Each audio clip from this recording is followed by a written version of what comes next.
आहेत एक नंबर आमचे प्रकाश आंबेडकर, बाबासाहेबांच्या नंतर आमचे प्रकाश आंबेडकर। बोलण्या अगोदर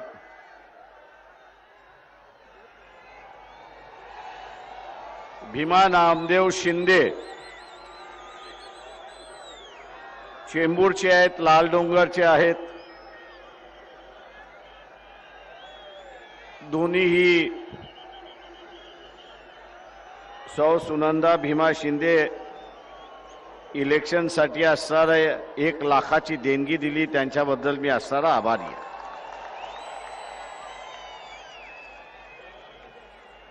त्याच्याच बरोबर वॉर्ड नंबर 190 पक्षाच्या शाखेने 51,000ची देणगी दिली आहे, त्याच्याबद्दल मी आपल्या सगळ्यांचा आभारी आहे।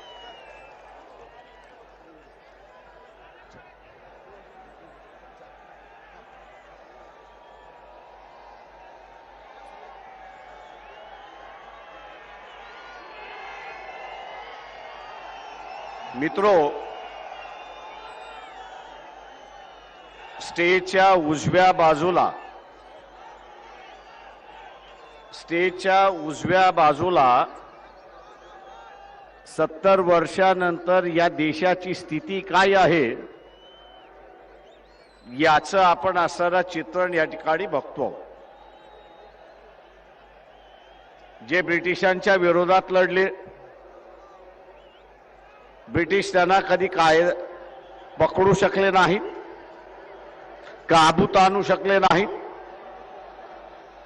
म्हणून ब्रिटिशांनी एक असणारा क्रिमिनल ट्राईब ऍक्ट त्या ठिकाणी केला। गुन्हेगारी जमातीचा कायदा त्या ठिकाणी केला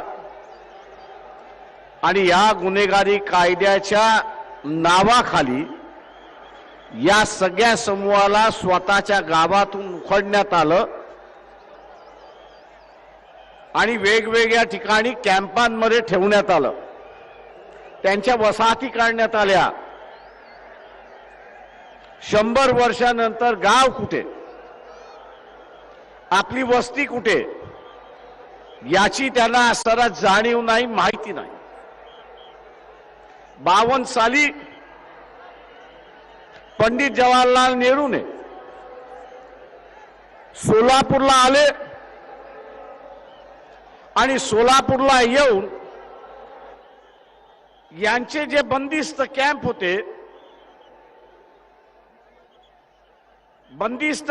होते त्याची असणारी आपण रिबन कापतो तशा रीतीने दरवाजे उघडे केले आणि सांगितलं की आपण आता स्वतंत्र झालो। देशाला स्वातंत्र्य 50 साली मिळालं, पण भटक्या विमुक्तांना असणारं स्वातंत्र्य 52 साली मिळालं। स्वातंत्र्य मिळालं पण गाव मिळालं नाही, स्वातंत्र्य मिळालं पण गाव मिळालं नाही। आणि म्हणून आजही संसार गाढवावरती आणि घोड्यावरती आहेत। मी असं मानतोय की वंचित बहुजन आघाडीचं सगळ्यात प्रथम कर्तव्य काय असेल तर या भटक्या समूहाला त्याला गाव आणि घर हे देणं आपली सगळ्यांची असणारी जबाबदारी। कारण का स्थिर झाल्याशिवाय माणूस तिथे विकसित होणार नाही, स्थिर झाल्याशिवाय इथला असणारा माणूस विकसित होणार नाही। आणि स्थिर करायचं असेल तर महाराष्ट्र शासनाकडे अनेक जागा आहेत, गावठाण म्हणून त्यांना असणारं देता येईल।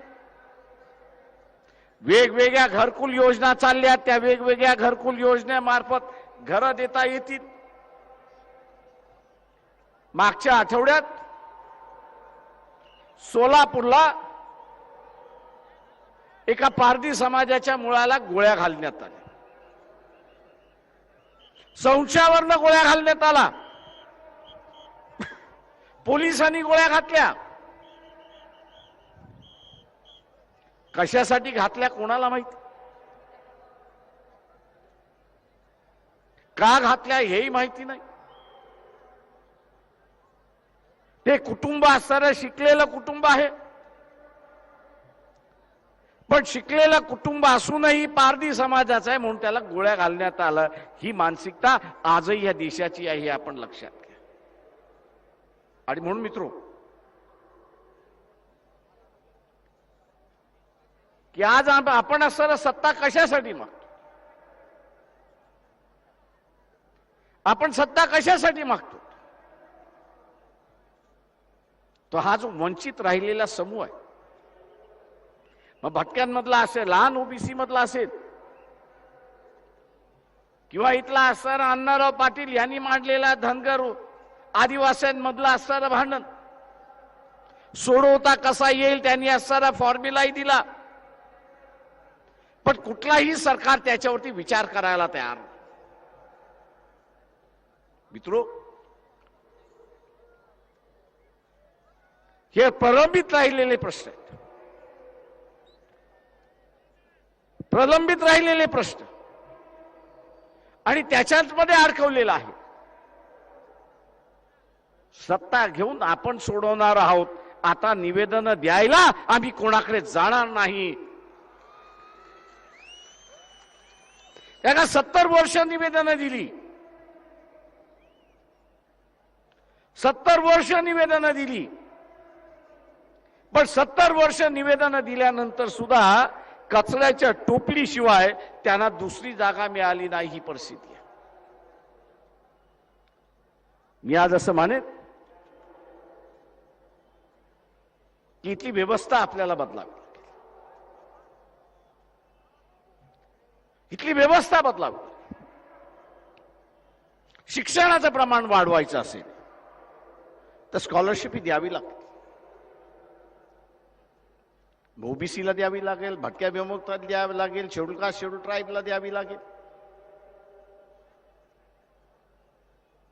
पण आज तुटपुंजी आहे, ओबीसीला मिळतच नाही अशी असणारी परिस्थिती आहे. आम्ही यांच्याकडून मागत नाही, आम्ही एवढंच म्हणतोय की ओबीसीचं बजेट वेगळं आहे, एसटीचं बजेट वेगळं आहे, एससीचं बजेट वेगळं आहे. त्याच्यामधला अधिक खर्च तुम्ही शिक्षणावरती करा, स्कॉलरशिप वरती द्या, स्कॉलरशिप दुप्पट करा, तर या मुलांचं भागू शकतं अशी असणारी परिस्थिती आहे. आदिवासी नेते विखे आपल्या समोर यांनी मांडलं. आज मी असं म्हणेन की आदिवासी समाजाची असणारी हालत फारच बेकार.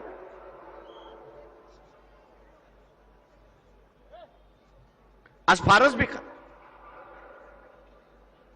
कारण का तिथेही कुटुंबशाही आली. आदिवासींच्या राखीव जागांमध्ये सुद्धा कुटुंबशाही आली. आणि म्हणून जस्टिस गायकवाड कमिटीने 12,000 कोटीचा, असं 1200 कोटीचा ट्रायबल डिपार्टमेंट मधला असणारा भ्रष्टाचार काढला. किती अधिकाऱ्याने किती भ्रष्टाचार केला, नावं सकट दिलं, पण एकावरती सुद्धा एफआयआर झाली नाही अशी परिस्थिती. एफआयआर झाली नाही. आदिवासी विद्यार्थी हा म्हणत होता की मला जी स्कॉलरशिप मिळते ती माझ्या खात्यामध्ये टाकू नका, कारण का मला पैसा सांभाळता येईल. जी व्यवस्था आहे तीच व्यवस्था चालू द्या. खिशामध्ये पैसे आले बँकेच्या मार्फत, आणि आदिवासींच्या हॉस्टेल्स आता असताना ओस पडल्या अशी परिस्थिती. मी इथल्या आदिवासींना विचारतो की ज्यांना निवडून दिलं ते गेले कुठे? त्यांनी आवाज का उठवला नाही? मागणी मागण्याचा अधिकार सगळ्यांना आहे. द्यायचं की न द्यायचं हे सरकारचा भाग आहे. पण आता असं आदिवासींमध्ये सुद्धा ही मागणी मागायची नाही, आम्ही तुमच्या विरोधात. या भूमिकेमुळे जसा सत्तेतला कुटुंबशाही, सत्तेतली कुटुंबशाही एकांगी पडली, तशा रीतीने आदिवासी सुद्धा एकांगी पडण्याची शक्यता आहे. आणि म्हणून माझं आदिवासींना आव्हान आहे की आपण एकांगी पडू नका. जी प्रश्न आहेत, परिस्थिती आहे, समोरासमोर बसून त्या ठिकाणी सोडवू. कोणाचं चोरण्याचं कारण नाही, ज्याचं आहे त्याला मिळेल, पण इथं देण्याची दानत पाहिजे हे आपण असणारा लक्षात घ्या. सरकारला ती देण्याची दानत नाहीये आणि म्हणून आज इथला समूह विवशनेत पडला हे आपण असणारा लक्षात घ्या. अतिशय मजबूतीने उभा राहणार, तो विचार समजणारा आणि त्या विचाराला साथ देणारा श्रोते वर्ग हा सरसकट सगळीकडे बघायला मिळत नाही. मला आनंद आहे की आज तो या ठिकाणी बघायला मिळाला आणि म्हणून धनंजय मुंडेंचं अभिनंदन, तसं तुम्हा सगळ्यांचं सुद्धा अभिनंदन. अनेक प्रश्न या ठिकाणी मांडले गेले. गेल्या 4.5 वर्षाची देशाची सत्ता भलत्याच लोकांच्या हातामध्ये गेली. अनेक गोष्टींची पूर्तता करण्याचा विश्वास दिला आणि त्या विश्वासावर भर ठेवून लोकांनी आपल्या मताचा शिक्का दिला. अनेक कार्यक्रम दिले, पण या देशाच्या कानाकोपऱ्यात कुठेही गेल्याच्या नंतर लोक सांगतात 100% आमची फसवणूक झाली. नोटाबंदी केली, काळा फसा जाईल सांगितलं, नाही केलं. कर्जमाफी केली म्हणून सांगितलं, सगळं फिटलं म्हणून सांगितलं. त्याच्यातून शेतकऱ्याची सुटका नाही. 2 कोटी तरुणांना बेरोजगारीतून बाहेर काढून नोकरीचा रस्ता दिला नाही हा शब्द दिला. आज ठिकठिकाणी तरुण मुलं नोकरीच्यासाठी हेलफाटे घालतायत, अर्ज करतायत, पण त्यांच्या पदामध्ये कष्ट करण्याचा सुद्धा त्यांना अधिकार मिळत नाही.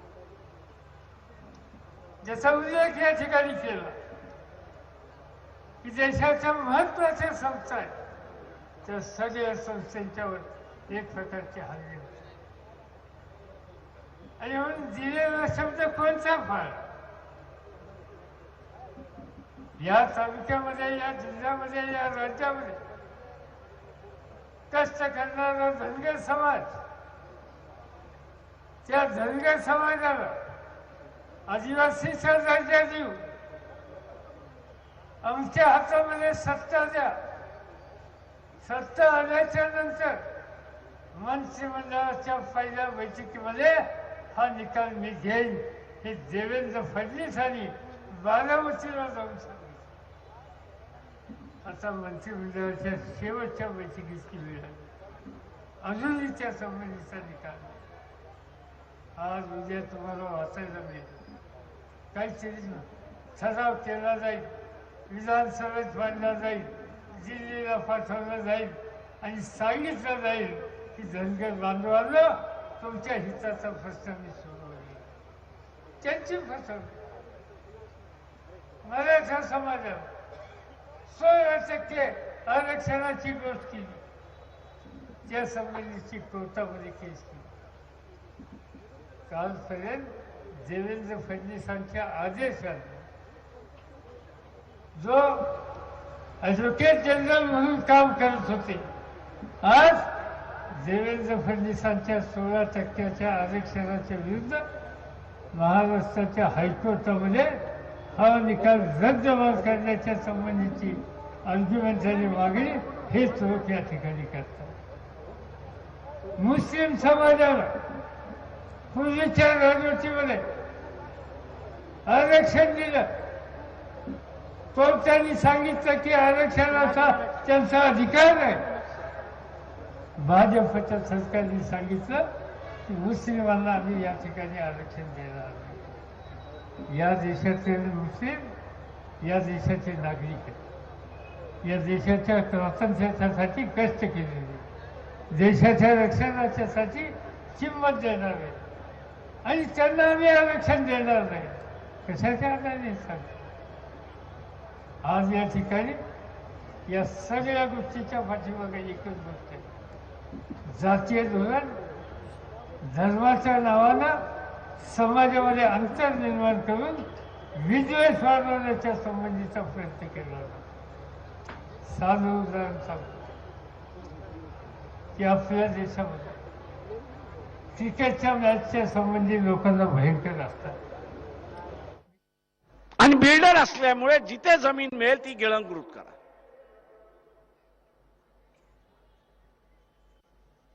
मग इथला असणारा स्थानिक माणूस उद्ध्वस्त झाला तरी चालेल. मी इथला असणारा आगरी असेल, कोळी असेल, भंडारी असेल, ईस्ट इंडियन असेल, याला असणारा सांगतो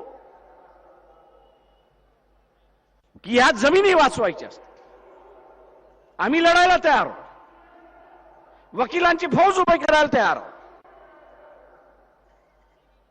पण सेनेला सोडणार का हे पहिल्यांदा सांगा.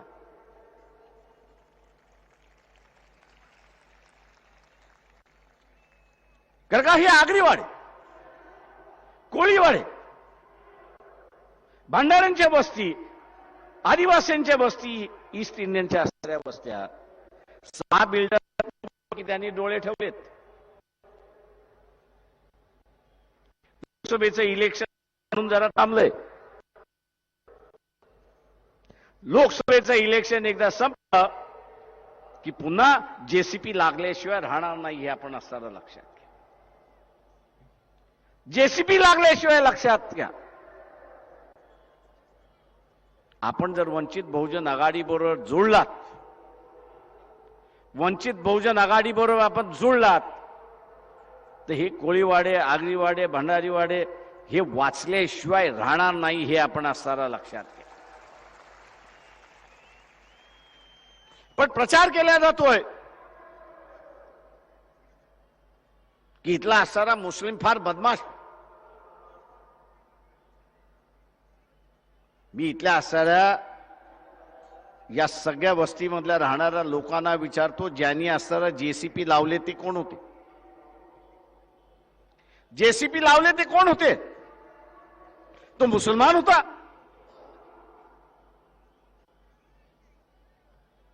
तो मुसलमान असेल तर मी समजू शकतो की तो बदनाम आहे. पण जेसीबी लावणारा कोण आहे? राजू शेट्टी आहे. राजू शेट्टीचा धर्म काय? ते हिंदू आहे. मग आपल्या विरोधात कोण आहे? इथला मुसलमान आपल्या विरोधात आहे की इथला असताना हिंदू हा आपल्या विरोधात आहे? हिंदूही म्हणणार नाही, बिल्डर इथला असताना विरोधात आहे हे आपण लक्षात घ्या. तेव्हा हा जो वाद वाढवण्याचा भाग चाललाय, राजाराम पाटील यांनी असणारा शिवाजी महाराजांचं आणि मुसलमानांच्या आरमाराचं असणारा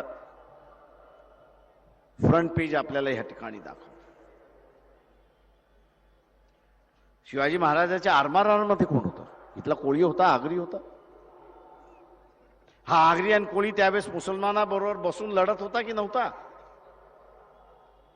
त्या काळी लढत होता. मग आज काय झालं?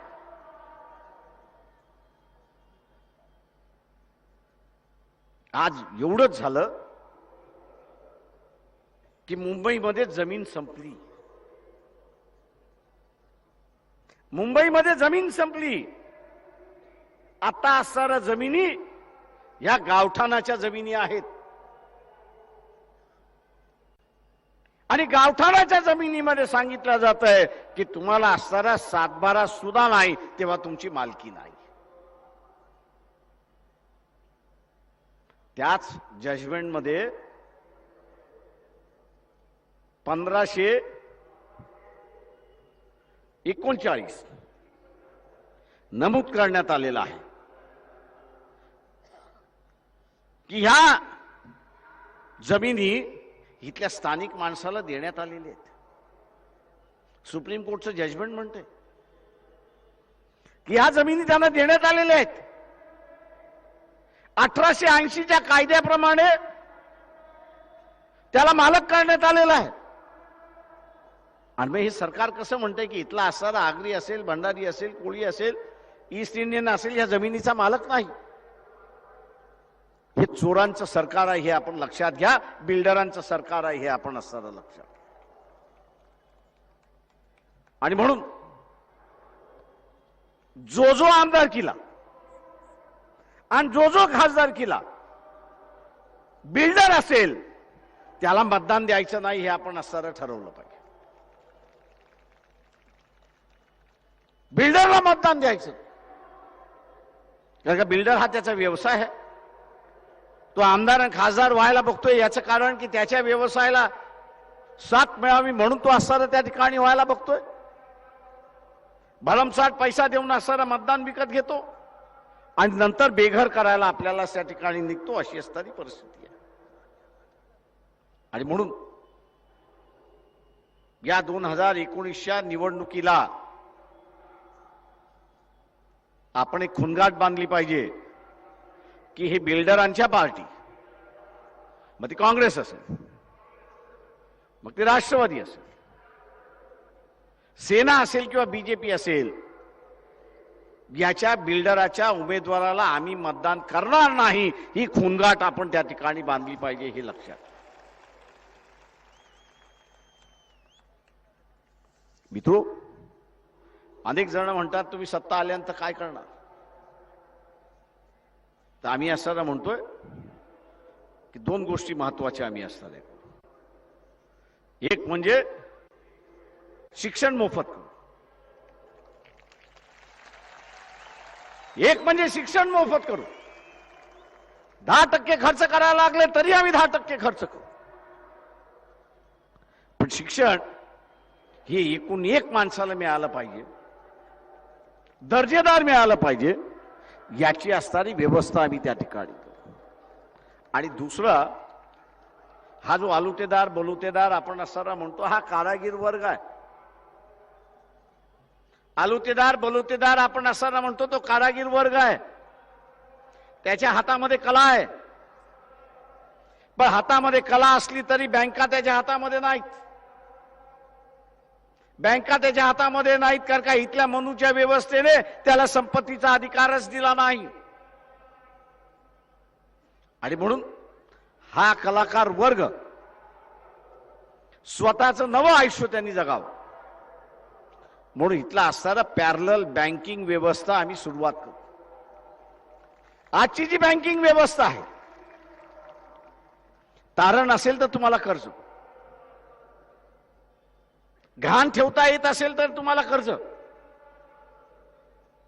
पण जी पॅरलल बँकिंगची व्यवस्था आपण उभी करू त्याच्यामध्ये 90% कर्ज न तारण देता आपल्याला देता येईल। का ते केल्याशिवाय या आलुतेदार बलुतेदाराकडे संपत्ती येणारच नाही। तारण ठेवणारी त्याची ताकदच होणार नाही, आणि तारण ठेवण्याची त्याची ताकद नसेल तर इथल्या बँकिंग व्यवस्थेच्या बाहेर होतो, अशी असणारी परिस्थिती। आणि म्हणून आम्हाला सत्ता कशासाठी पाहिजे, तर आम्हाला आमच्या उत्कर्षासाठी। धर्माची सत्ता आली, RSS वाल्यांची धर्माची सत्ता आली, सेनेवाल्यांची धर्माची सत्ता आली। मी या दोघांना विचारतो की हा जो भटका मुक्त बसलेला आहे, हा जो भटका मुक्त बसलेला आहे, आजही भिक्षेशिवाय त्याला दुसरं जगण्याचं साधन नाही, भिक्षेशिवाय जगण्याचं त्याला असणारं साधन नाही। मग हा हिंदू नाही का हे पहिल्यांदा सांगा, हा हिंदू नाही का हे पहिल्यांदा सांगा। तू ओरडून ओरडून सांगत असतो की मी हिंदू आहे, पण त्याचं कोणीच ऐकायला तयार नाही। त्याचं कोणीच ऐकायला तयार नाही. काँग्रेस हे ऐकायला तयार नाही, राष्ट्रवादी ऐकायला तयार नाही, सेना बीजेपी तर नाहीच नाही. याचं कारण दोघही एकाच नाण्याच्या बाजू आहेत. दोघही एकाच नाण्याच्या बाजू आहेत. कांग्रेस ये कह रही है कि हम सॉफ्ट हिंदुत्ववादी हैं और आरएसएस बीजेपी ये कह रही है कि हम हार्ड हिंदुत्ववादी हैं. कहां सेक्युलरिज्म रहा? कांग्रेस के साथ में जो झगड़ा है वो सीटों का झगड़ा नहीं है. कांग्रेस से झगड़ा है वो प्रिंसिपल का झगड़ा है. हम यही कह रहे हैं कि कांग्रेस वालों से कि ये जो आरएसएस संविधान के खिलाफ है, इस संगठन को संविधान के दायरे में लाने के लिए आप क्या कर सकते हैं, ये हमको बताओ.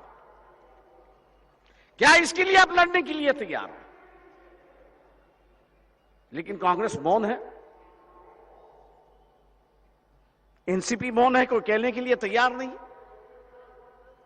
अखबारों से और जिन जिन लोगों से वो मिलते हैं वो कहते हैं कि हम 6 सीटें देने के लिए तैयार.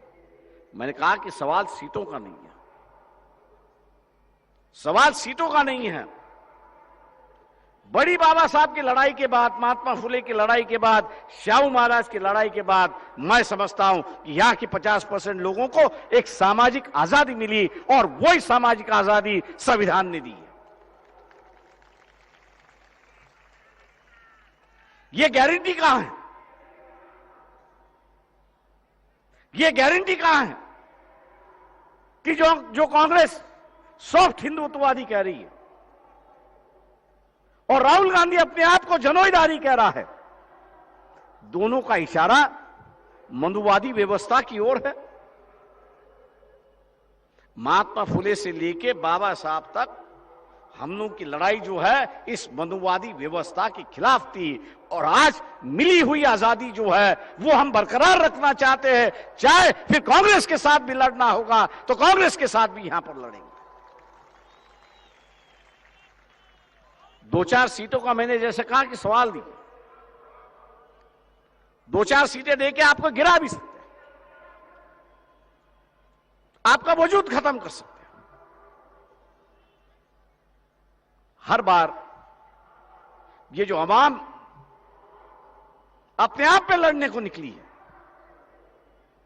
वो दोबारा इकट्ठा नहीं होगी,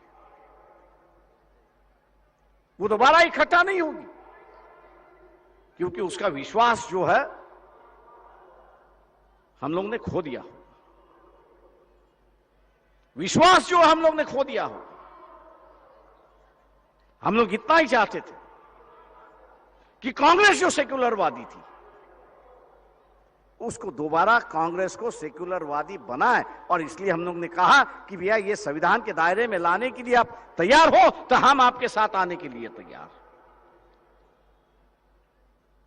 लेकिन एनसीपी कांग्रेस का जो मसला है वो सीटों के मसले पे लाके रखा है. हम लोग सीटों के मामले पे नहीं गौर दे रहे हैं, हम लोग ये गौर दे रहे हैं कि अगली जो संविधान की जो रूपरेखा बनी है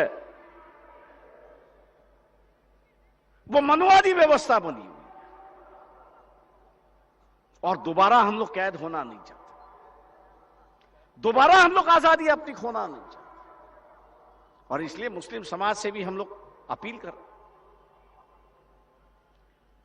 और इसलिए हम लोग मुस्लिम समाज से भी अपील कर रहे हैं कि हम लोग पहले कैद होंगे, बाद में आप होंगे.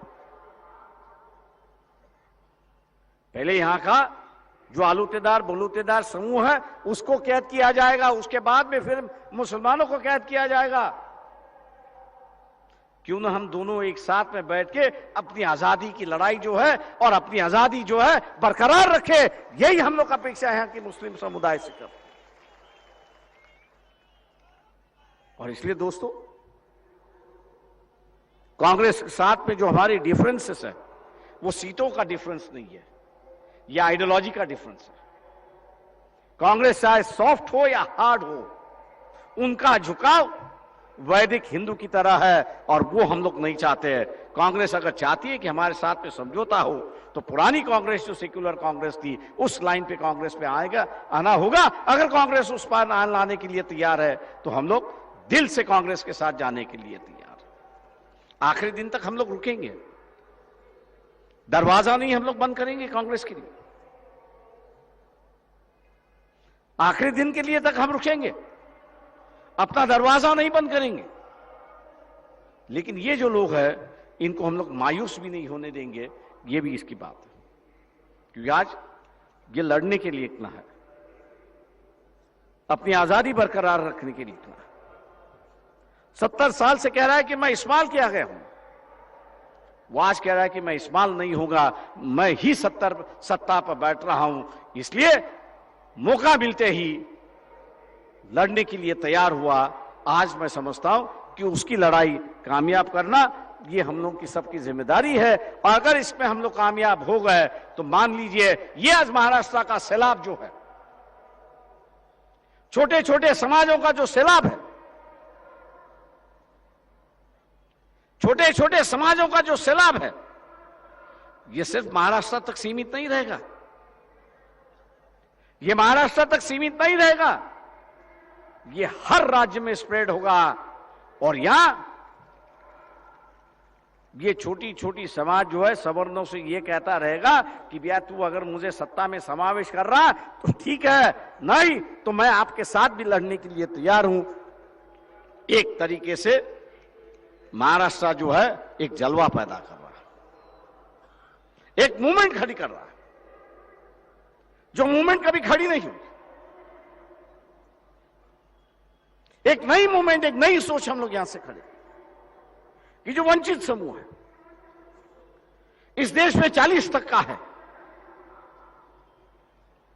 40% उसकी फीसदी है, वो अगर इकट्ठा आता है तो यहां का तख्त वो बदल सकता है।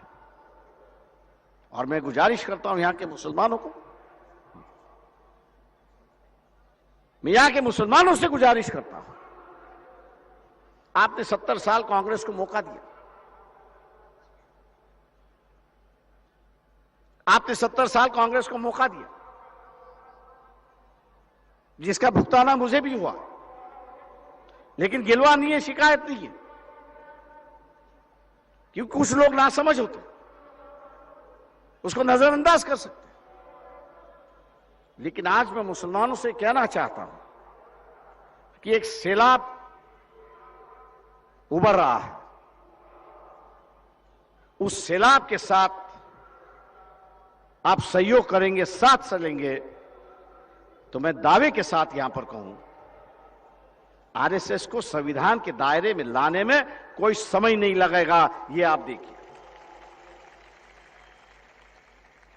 मैं मानता हूं कि पोस्ट इलेक्शन में हम लोग कांग्रेस को संविधान के आरएसएस को संविधान के लाने के एजेंडे पर अनबन शुरुआत है, लेकिन मैं उम्मीद हूं कि हम लोग ने अगर 10-12 भी एमपीज जीत लिए तो ये एजेंडा जो है ये सिर्फ महाराष्ट्र का एजेंडा नहीं होगा, तो ये देश का एजेंडा होगा कि आरएसएस को संविधान के दायरे में लाना। और इसलिए मैं उम्मीद करता हूं, मुसलमानों से ये उम्मीद करता हूं कि आप इस सैलाब के साथ चलेंगे, इस सैलाब के साथ चलेंगे।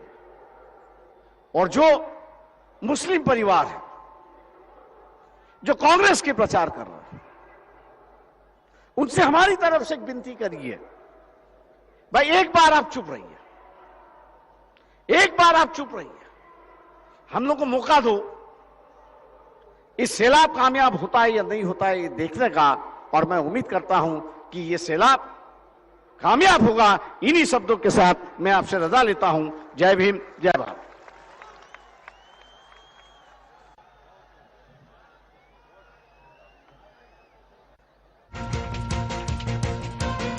तर आपण आपण पाहिलं प्रकाश आंबेडकर बोलत होते।